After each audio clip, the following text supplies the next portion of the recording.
नमस्कार, सत श्री अकाल, आदाब की हाल चाल दोस्तों। तो आप सभी लोगों की खुशखबरी देनी है कि APSC that is Arunachal Pradesh public service commission की तरफ से भी ये नोटिफिकेशन आ चुका है, जहां पर हमारे इंजीनियर्स के लिए बहुत अच्छा मौका है। और गाइज मैं आप सभी लोगों को बता दूं कि इस एडवर्टीजमेंट में जो कि 17 सितंबर को आया है, इसमें इन्होंने बताया है कि इसमें जो पब्लिक सर्विस कमीशन की जो कमीशन है, उन्होंने इनवाइट करा है citizens of India for filling 413, that is 413 post of the junior engineer through common recruitment test, that is CRT, right। और इसके लिए कहां कहां पर क्या क्या वैकेंसी है इसके बारे में बात करते हैं, बट बिफोर दैट आप सभी लोगों को बता दो इसका जो सैलरी पैकेज होने वाला है वो 35,400 से लेकर के 1,12,400 तक होने वाला है। पब्लिक सर्विस कमीशन में जब भी सरकारी नौकरी मिलती है तो आप लोगों के पास पर्क्स बहुत अच्छे होते हैं, चाहे मैं बात करूं आप लोगों का डीए का, एचआरए का, मेडिकल का, सारी चीजें, इवन एचआरए जो हाउस रेंट अलाउंसेस है इसका तो बहुत ही अच्छा फायदा आप सभी लोगों को मिलता है, पर्सनल गाड़ी और आप सभी लोगों के लिए घर, सब कुछ मिलेगा। तो अब गाइज यहाँ पर देखा जाए तो यहाँ पर इन्होंने एज सच ऐसा कोई भी एक्सपीरियंस नहीं मांगा, तो ये बहुत अच्छी बात है। और यहाँ पर सबसे पहले जो डिपार्टमेंट है वो public works department, that is PWD. इसमें आपकी सिविल की वैकेंसी है अप्रोक्सीमेटली 112। और फिर उसके बाद हम लोग जाएंगे नीचे तो RWD, that is rural work department, इसमें सिविल की है लगभग 15 वैकेंसी, ठीक है। फिर उसके बाद कहीं थोड़ा सा और नीचे आते हैं, अब public health engineering and water supply, इसमें भी आपको सिविल की दिख रही है, लेकिन इसमें आप लोगों को मैकेनिकल की भी वैकेंसी दिखाई देगी, राइट। तो इलेक्ट्रोमैकेनिकल की एक वैकेंसी है और एक ही है इसमें, ठीक है, घबराना नहीं है। अभी थोड़ा सा और नीचे आते हैं, राइट। यहां पर लिखा हुआ है हाइड्रो पावर डिपार्टमेंट। अब भाई साहब, हाइड्रो पावर डिपार्टमेंट में 31 तो वैकेंसी आपकी सिविल की है, लेकिन मैकेनिकल की भी वैकेंसी आप लोगों को यहां पर देखने के लिए मिलेगी, राइट। अब हाइड्रो पावर डिपार्टमेंट में बात करें तो इलेक्ट्रिकल की 19 वैकेंसी है, mechanical engineering, specifically mechanical engineering की 8 वैकेंसी दी हुई है। और यहां पर अगर देखा जाए तो इलेक्ट्रॉनिक्स एंड कम्युनिकेशन की 2 वैकेंसीज हैं, कंप्यूटर की भी 3 वैकेंसीज हैं। फिर उसके बाद सिर्फ और सिर्फ पावर डिपार्टमेंट के बारे में बात करें तो पावर डिपार्टमेंट में मेरे लाल यहां पर आप लोगों को इलेक्ट्रिकल की 44 वैकेंसीज देखने के लिए मिलेंगी, मैकेनिकल की 18 वैकेंसीज देखने के लिए मिलेंगी। तो इस तरीके से करते हुए हमारी टोटल वैकेंसीज जो पड़ रही हैं वो कितनी है, 18 यहां पर हमें देखने के लिए मिल रही है, राइट। फिर उसके बाद थोड़ा सा और ऊपर आते हैं, यहां पर मैकेनिकल की 8 वैकेंसीज देखने मिल रही है, मतलब 18 26 वैकेंसीज हो गई, ठीक है। 26 वैकेंसीज के बाद हम लोग थोड़ा सा और ऊपर आते हैं और यहां पर आप लोगों को एक वैकेंसी और देखने के लिए मिलेगी, ये इलेक्ट्रोमैकेनिकल की एक वैकेंसी, दैट इज 27। तो टोटल अभी तक में जो आप लोगों को मैकेनिकल की वैकेंसीज मिल रही हैं वो है 27 वैकेंसीज। और अगर देखा जाए तो guys this is not a bad number, 27 vacancies है, मतलब 27 इंजीनियर्स तो हमारे एपीएससी में भी सिलेक्ट हो सकते हैं, राइट।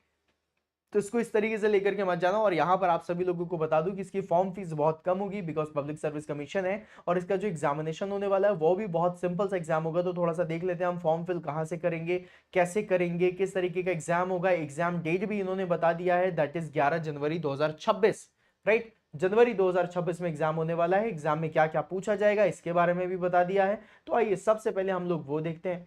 और आपको फॉर्म कहां पर भरना है, तो वन टाइम रजिस्ट्रेशन और ये सारी चीजें आपको करनी है appsc.gov.in पे जाकर के, वहां पर जाकर के आप लोगों को अपना फॉर्म भरना है। One time registration, that is OTR, ये सारी चीजें करनी है। और यहाँ पे एक लाइन जो 6वें नंबर की, इसको जरूर पढ़ लीजिएगा। यहाँ पर लिखा हुआ है that the online application submission link shall be active from 1700 hours, मतलब कि 5 बजे शाम से होगा। और ये 18/9 दैट इज थर्सडे, आज की डेट से आप लोगों का फॉर्म भरना शुरू हो जाएगा। और लास्ट डेट जो दी हुई है वो दी हुई है 10/10, मतलब 10 अक्टूबर तक आप इसका फॉर्म भर सकते हैं, ठीक है। ओके, इसमें क्या क्या होने वाला है, इसमें candidate should carefully fill the requisite details in the online application form. Their admission at the stage of the examination like written examination and viva voce is purely provisional लिखा हुआ है, ठीक है। और यहां पर कोई भी इंफॉर्मेशन गलत मत करना, क्योंकि फीस नॉट रिफंडेबल होती है, और अगर आपने कुछ भी गलत कर दिया तो दिक्कत होगी, ठीक है। अब यहां पर देखो इन्होंने बता दिया कि भाई किस किस डिपार्टमेंट में कौन कौन सी है। तो electromechanical department, that is public health engineering and water supply में आप लोगों की इलेक्ट्रिकल मैकेनिकल की वैकेंसी जो आपको देखने के लिए मिल रही है। फिर उसके बाद आपको यहाँ पर power and hydro power department में भी मैकेनिकल की वैकेंसी देखने के लिए मिल रही है। तो यहाँ पर अगर देखा जाए तो बहुत ही बढ़िया तरीके से मैकेनिकल के लिए भी और खासकर जो एलिजिबिलिटी है वो इंजीनियरिंग इंजीनियरिंग इंजीनियरिंग इंजीनियरिंग है, मतलब no diploma only engineering, right. इसको भी दिमाग में रखिएगा। फिर उसके बाद थोड़ा सा आगे बढ़ते हैं, इन्होंने एज लिमिट के बारे में बात करी है, तो देख लो, देखो लिखा हुआ है that not less than 18 years and not exceeding 35 years of the age on 10th of October 2025, and however the upper age limit is relaxable in accordance with the orders issued by the government of Arunachal Pradesh for the time to time, right. Time to time पे जो आप लोगों की वो चीजें हैं वो सारी चीजें इसमें आएंगी, दैट ओबीसी का क्या होगा, एससी का क्या होगा, ये सारी चीजें। अब मेथड ऑफ सिलेक्शन में इन्होंने देखो बहुत ही सिंपल तरीके से बता दिया कि भाई हम क्या करने वाले हैं। यहाँ पर आपको पेपर में दिख रहा होगा कि एक पेपर होगा आपका general English, general studies and aptitude का, ये भी ऑब्जेक्टिव पेपर होने वाला है, जिसमें आपको 150 मार्क्स का ये पेपर होगा। और दूसरा पेपर जो होगा वो टेक्निकल पेपर होगा और वो 300 मार्क्स का पेपर होगा, राइट। अब उसमें आप लोगों की क्या क्या चीजें पूछी जाएंगी, तो लिखा है civil engineering, agriculture engineering, electrical engineering, mechanical engineering, electronics and telecommunication engineering and computer engineering and information technology. ठीक है। यहां पर गाइस इन्होंने एक चीज और भी बहुत अच्छी बताई है, जैसा मतलब अभी तक तो मैंने इस तरीके से इन जनरल नहीं देखा, लेकिन यहां पर काफी बढ़िया चीज देखने मिल रही है। यूजुअली आपके जो नेगेटिव मार्किंग होती है वो कितनी होती है, 1/3 और 1/4। यहाँ पर नेगेटिव मार्किंग लिखी हुई है 1/6, मतलब अगर आप लोगों का 6 नंबर का पेपर होगा तो 1 नंबर कटेगा। मतलब कहने का अगर 1 नंबर का पेपर है तो 0.16 मार्क्स कटेंगे, राइट। तो 0.84 आपको जरूर मिलेंगे, ठीक है।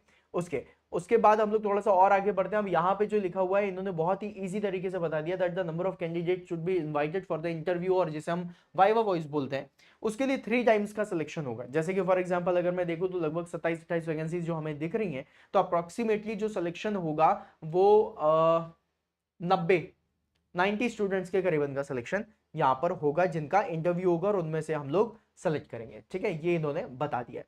फिर उसके बाद गाइस जो पॉइंट नंबर 3, इसको जरूर पढ़िएगा। इसमें लिखा हुआ है that in order to qualify the viva voce और interview the candidate should score aggregate 33% of the total marks in both the papers, subject to the condition that candidate should score at least 20% in each of the subject। कहने का मतलब क्या है, कहने का मतलब है कि भैया मान लेते हैं एक ऐसी कंडीशन है जहां पे किसी भी बच्चे ने एग्जाम नहीं दिया, ठीक है, सिर्फ आप गए और आपका सिलेक्शन होना है। अगर कोई भी बच्चे ने एग्जाम नहीं दिया और आपने अगर एग्जाम देना है तो आप एग्जाम दोगे, तो आप एक क्वेश्चन भी सही कर दो तो भी आपका सिलेक्शन होना चाहिए। तो उन्होंने बोला नहीं, मिनिमम से मिनिमम दोनों एग्जाम मतलब दोनों पेपर्स को मिला के, एक जो जनरल स्टडीज और टेक्निकल का है, मिनिमम से मिनिमम आपके 33% मार्क्स होने चाहिए जो पासिंग मार्क्स होते हैं। और अगर मैं बात करूं कट ऑफ की, जो सेक्शनल कट ऑफ है, जैसे कई बार होता है ना हमें जीएस नहीं आता लेकिन हमें टेक्निकल इतना आता है कि हमने टेक्निकल में ही फाड़ दिया, राइट। तो ऐसा नहीं हो पाएगा। क्वालिफाइंग मार्क्स भी जो दिए हुए हैं वो कितने हैं, 20-20%, मतलब हर किसी में आपको 20-20% मिनिमम मार्क्स तो आपको चाहिए होंगे।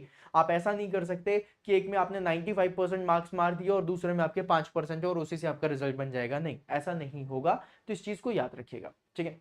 अब मुझे इसमें बस यही वाली चीज लगती है कि भाई 20% आपका नॉन टेक में, 20% आपका टेक्निकल में, तो मिनिमम 40 तो होना ही चाहिए। 33% का एग्रीगेट क्यों है, लेकिन चलो ठीक है। इन्होंने यहाँ पर एक पॉइंट ये भी ऐड कर दिया दैट वाइवा वॉइस और इंटरव्यू को भी हम ऐड कर रहे हैं, इसलिए 33% का इन्होंने बोला है कि इंटरव्यू के टाइम पे 33% तो मिनिमम हो। फिर उसके बाद सिलेक्शन में हम देख लेंगे कि मिनिमम 20-20% होना चाहिए, ठीक है। अब उसके बाद एग्जामिनेशन डेट इन्होंने बता दिया भैया, एग्जामिनेशन डेट कब की होने वाली है, रविवार, साल होगा 2026 का, महीना होगा पहला दैट इज जनवरी, और डेट होगी 11 तारीख, राइट।